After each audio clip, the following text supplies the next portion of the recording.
भंडार का पता लगा है जो पृथ्वी से 12 अरब प्रकाश वर्ष दूर है और ये एक क्वासर और उसके ब्लैक होल के चारों ओर घूम रहा है।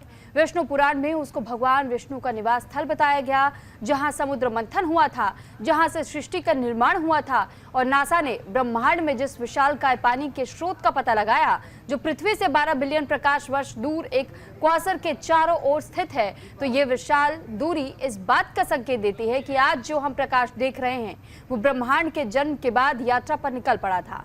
अंतरिक्ष के दूसरे कोने में मिले इस जल भंडार का आकार इतना बड़ा है कि इसमें पृथ्वी के सभी महासागरों के कुल पानी में 140 ट्रिलियन गुना अधिक पानी होने का अनुमान लगाया जाता है। और इस वक्त हमारे साथ इस पर ज्यादा जानकारी और चर्चा के साथ में जुड़ चुकी है आचार्य नेहाश्री जी। बहुत स्वागत है आपका आचार्य नेहाश्री जी।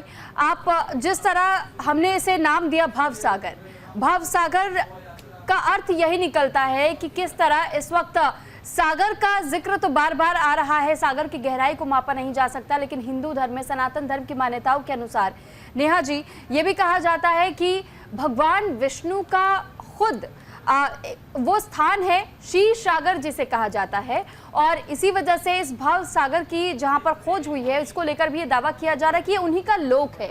और तब से लेकर अब तक हम किस तरीके से इस प्रकाश पर्व के तहत में हम यात्रा पर निकले और वो यात्रा अभी और लंबी होती चली जा रही है, इसको आप कैसे हमारे दर्शकों तक जानकारी साझा करेंगी? जी देखिए, जैसे कि दो मत हैं, मत तो वैसे एक ही है, लेकिन अब चूंकि आपने कहा कि विज्ञान के थ्रू सबसे पहले बात करेंगे ऋग्वेद की।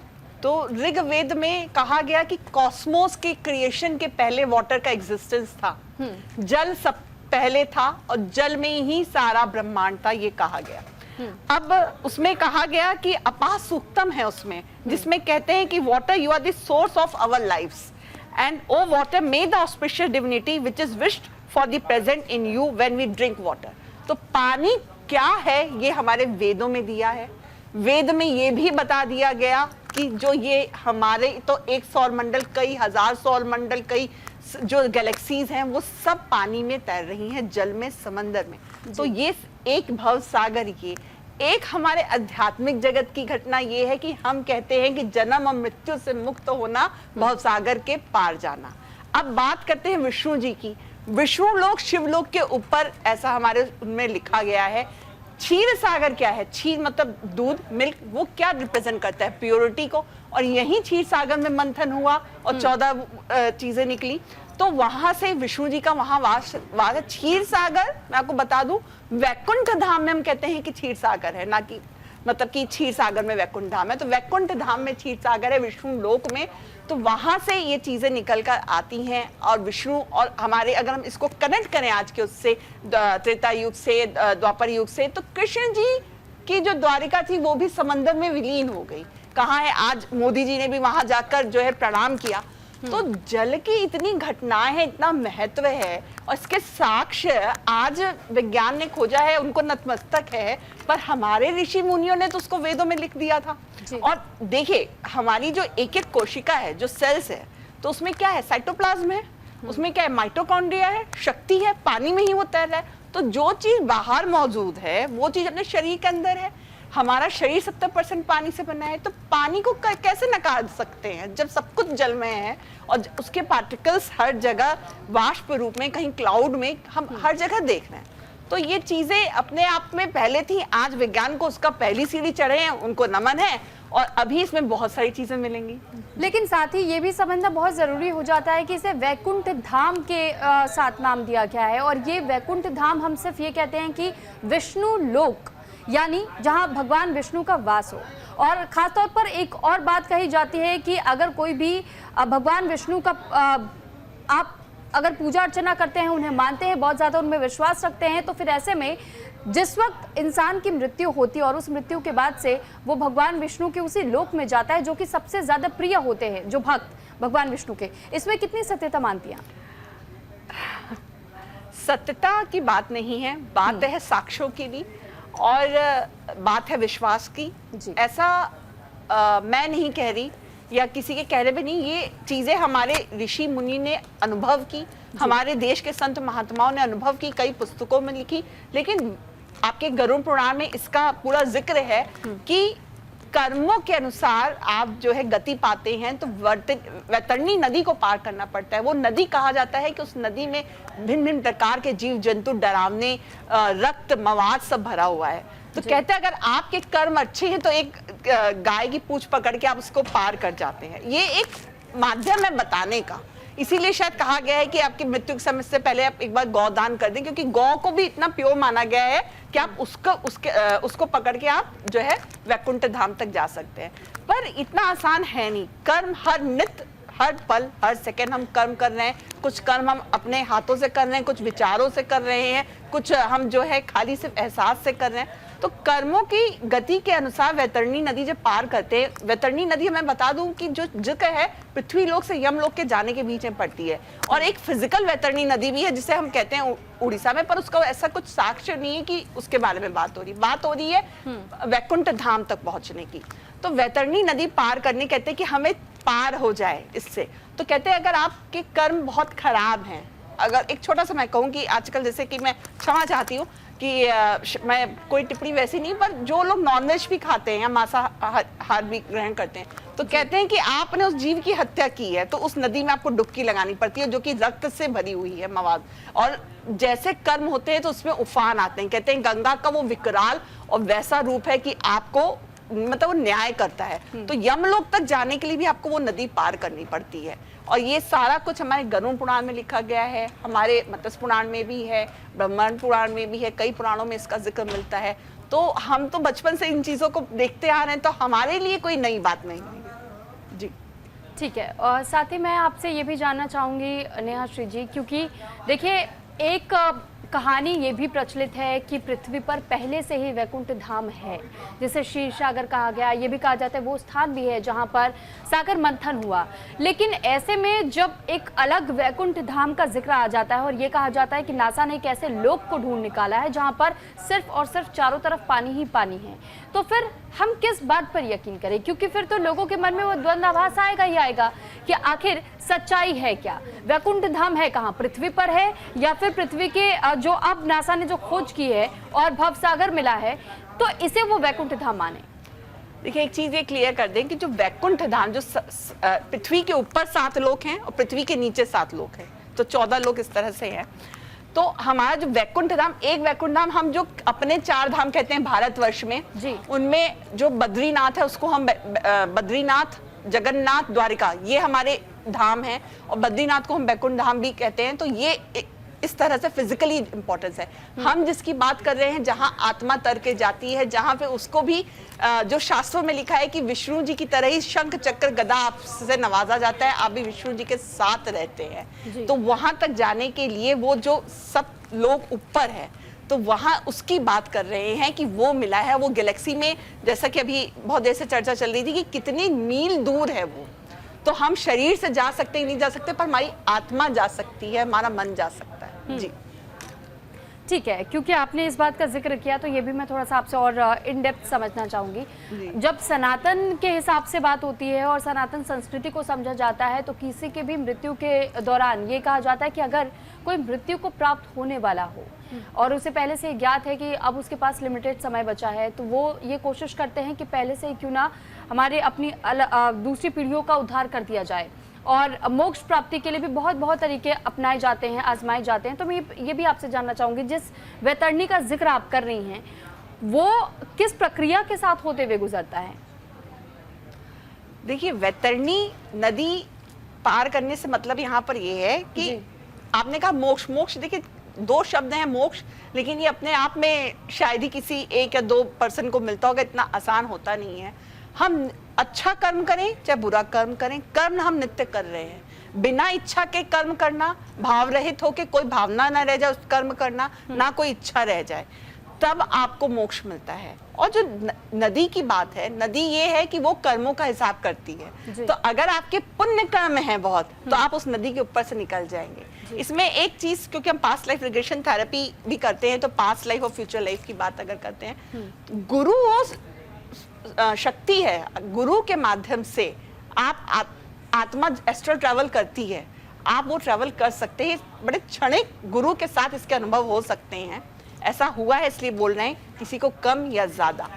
तो वो सिर्फ आप देख के आ सकते हैं आत्मा में, और हमारे ऋषि मुनियों ने भी वो जो इतनी चीजें देखी हैं वो आत्मा की जर्नी से ही देखी हैं।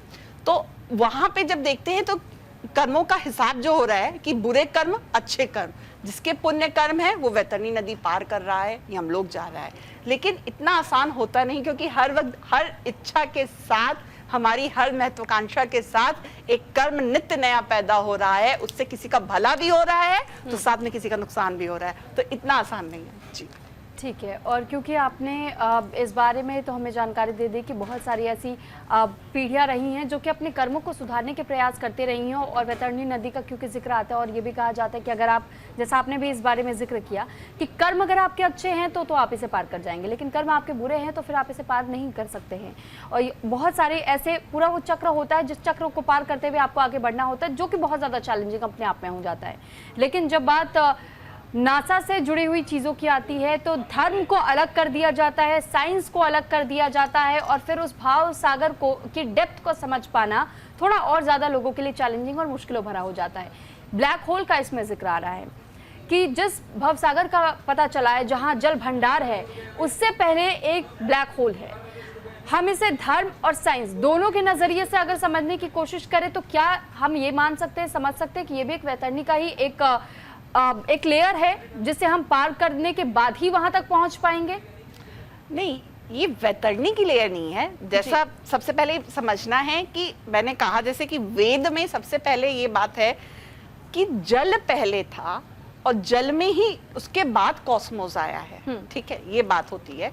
नासा ने क्या फाइंड आउट किया है ये उनकी अपनी जो है शोध है।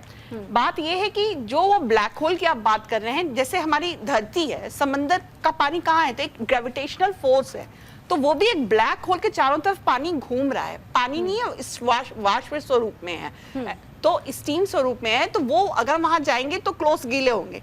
तो ये चीजें उन्होंने फाइंड आउट की है कि वो एक लोक है जहाँ पे ये चीजें हैं। तो ऐसे तो कई लोक हैं, क्योंकि सब कुछ जब अगर जल में ही है, जल से ही पृथ्वी निकली है, तो ये एक उनकी फाइंडिंग्स हैं कि उनके साक्ष्य हैं।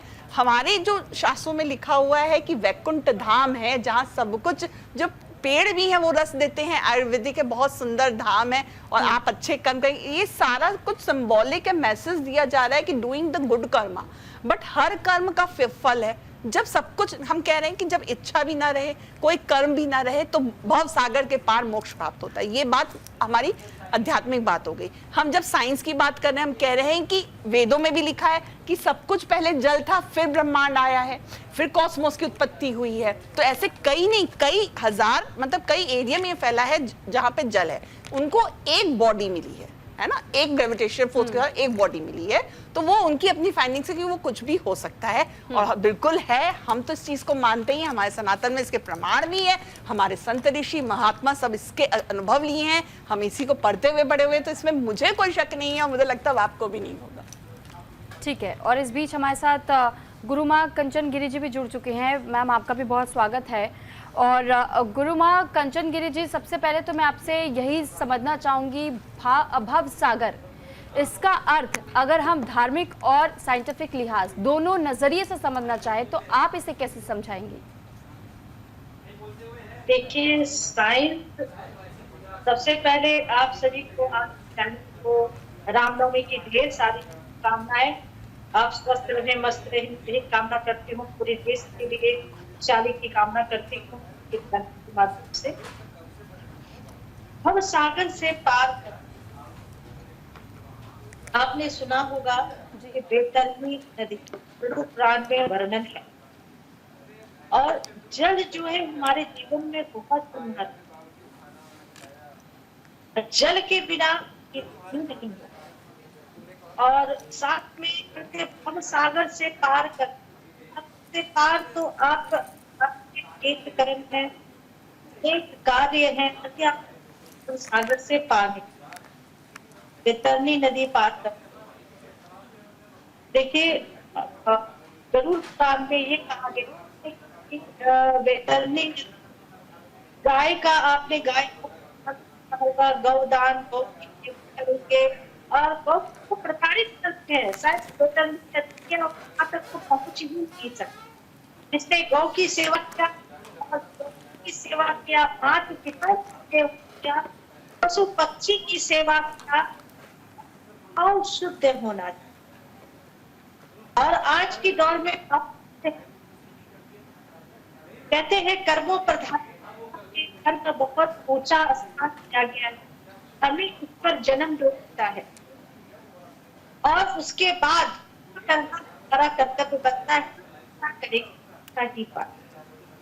जैसे कि रही हूँ क्योंकि आपके ऑडियो में कुछ टेक्निकल फॉल्ट है और मैं पीसीआर से भी ये रिक्वेस्ट करूंगी कि दोबारा से इनके कॉल को डिस्कनेक्ट करके कॉल इनसे किया जाए और उसके बाद आप इन्हें अटैच करें, क्योंकि इस वक्त कुछ तकनीकी खामियों की वजह से आपकी आवाज़ हम तक ठीक तरीके से नहीं पहुंच पा रही है। तो मैं आपके पास लौटूंगी। हमारे साथ लगातार बने हुए हैं आचार्य नेहाश्री जी। नेहाश्री जी, क्योंकि अभी जिस तरह गुरु माँ कंचन गिरी जी ने भी जिक्र किया, आपने भी जिक्र किया वैतरणी नदी का, लेकिन क्योंकि ये गाय वाली कहानी हमने भी अपने बचपन में भी सुनी है और अगर किसी की मृत्यु होती है तो गरुड़ पुराण का पाठ करवाया जाता है घरों में, और उस दौरान भी ये कथा हमने कई दफ़ा सुनी है। इसके पीछे की मैं उस मानसिकता को समझना चाहूंगी, उसका मतलब, उसका अर्थ समझना चाहूंगी। जैसा ये हम तस्वीरों में भी देख सकते हैं, ये कहा जाता है कि गाय की पूंछ पकड़कर ही आप उस नदी को पार कर पाएंगे। इसके पीछे की वो कहानी एक बार जरूर बताइएगा। देखिए, जो गरुड़ पुराण में जिक्र है कि आप अपने जीवन काल में मृत्यु से पहले एक बार गौदान करें। गौ का दान इसलिए कहा जाता है कि गाय अपने आप में बहुत पवित्र है, कोई उसके अंदर वो हमेशा देती है, दूध दे रही है हमें देखिए ना, नंदी जी भी नंदी भगवान भी शिव जी के उसमें गणों में आते हैं, तो सबसे पवित्र माना जाता है इन्हें और सबसे एक सरल जानवर माना जाता है और हम इसकी पूजा करते हैं, हमारी माँ है ये। तो इनके दान का मतलब सिर्फ थोड़ा सा, इसको यहाँ पर मैं कहूंगी कि इसका मतलब ये नहीं है कि आपने गौ दान कर दिया और 100 खून कर दिए तो आप वैतरणी नदी पार कर जाएंगे, ऐसा बिल्कुल नहीं होगा, है ना। जैसे कि अभी महाकुंभ में बड़ी चर्चा चली कि भाई क्या सिर्फ स्नान से, तो देखिए कर्मों सबसे बड़ी जो चीज है ना कि अच्छे कर्मों की डुबकी लगाएं, है ना। और आप जब भाव अच्छे हैं, कर्म अच्छे हैं, फिर गौदान करें कि हमने एक जो वहां तक जाने का मार्ग है उसमें हमने एक गौदान, एक जीव का दान भी किया। तो ये अपने आप में कि वो नदी पकड़ के, कहानी ऐसी है कि जब कोई जो है एक बार एक जो मनुष्य है, काफी बुरे कर्म थे लेकिन उन्होंने मरने से पहले दान किया, क्षमा याचना की, यज्ञ किया, तो उनका ये था कि आप पार तो कर जाएंगे पर उसके बाद कौन से लोग जाएंगे, जो कर्मों का फल है वो तो नरक लोक में मिलेगा ही, ये तो सिर्फ पार करने का रास्ता है, नरक लोक जाएंगे या स्वर्ग लोक जाएंगे, कौन से लोग जाएंगे ये उस पर डिपेंड करता है। ठीक है, क्योंकि आपने जिक्र किया कि ये तय होता है हमारे कर्मों के आधार पर, आप उस नदी को पार कर्मों की गति, कोई भी चीज कर्मों से बड़ी नहीं है।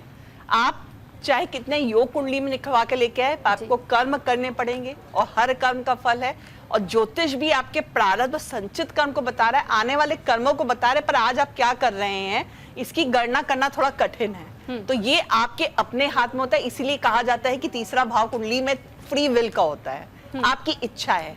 इसीलिए कहा जाता है, जब उपायों की बात होती है तो कहा जाता है कुछ चीजें हम बदल सकते हैं, सब कुछ नहीं बदल सकते। ईश्वर ने कहा है, भगवान ने कहा है कि मैं भी अपने बनाए नियमों को नहीं बदल सकता, तो कर्म का ही नियम सबसे महत्वपूर्ण है। तो जो चीजें कही जानी है वो सिंबॉलिक है।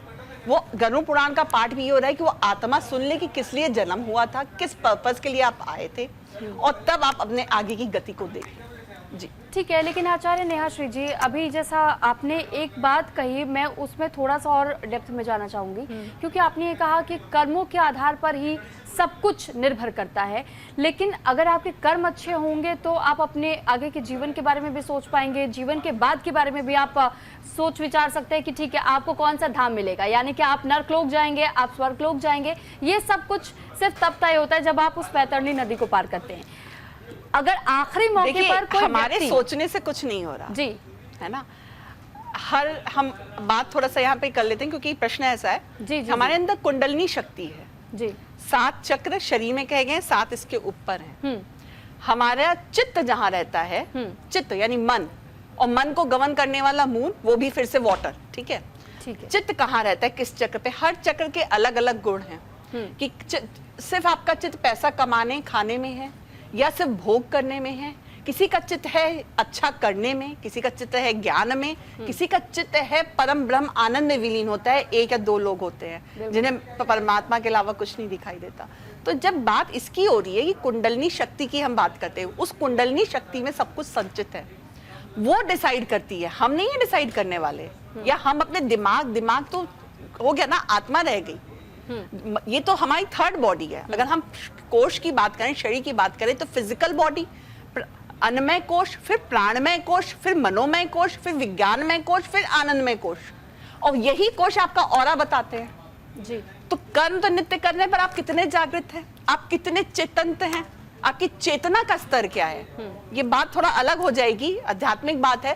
तो वहां से डिसाइड होता है कि आपके मन चित्त की शक्ति किस चक्र पे है। लेकिन आखिरी में जो आपने कहा कि अगर कोई व्यक्ति बिल्कुल अंतिम समय में भी अगर दान पुण्य कर रहा है, वो अपने पापों का पश्चाताप खुद में भी वो महसूस कर रहा है और उसके आधार पर वो जाते जाते भी कुछ अच्छे कर्म करके जाता है, तो फिर उसका भी फल वो कहीं ना कहीं उसे मिलता है। लेकिन एक और चीज मैं समझना चाहूंगी कि अगर किसी व्यक्ति ने जानबूझकर कोई पाप किया हो और उसे पाप का सिर्फ नाम दिया जा रहा हो, तो उसे तो गलती कही जाती है। क्या इन कर्मों को भी अगर वो सिर्फ दान पुण्य कर ले तो क्या इसका निपटारा हो जाता है? देखिए, हर कर्म, चाहे जान के चाहे अनजाने में, जो भी कर्म है उसका फल है। आपने किसी की हत्या की, उसके बाद उसके परिवार का पालन पोषण किया, वो एक अच्छा कर्म है, लेकिन इसका आपका वो अपराध क्षमा नहीं हो जाएगा, उसका फल आपको मिलेगा ही मिलेगा जी।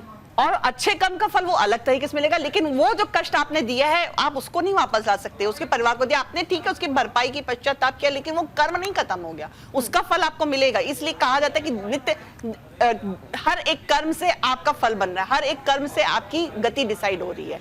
और जो बात कही कि वैतरणी आपने दान किया, ये क्या, वो एक अच्छी बात है, पर जो आपके पीछे का संचित कर्म है वो नहीं खत्म हो जाएगा। तो उसके अनुसार आपको प्रताड़ना मिलते हुए आप पार करते हैं।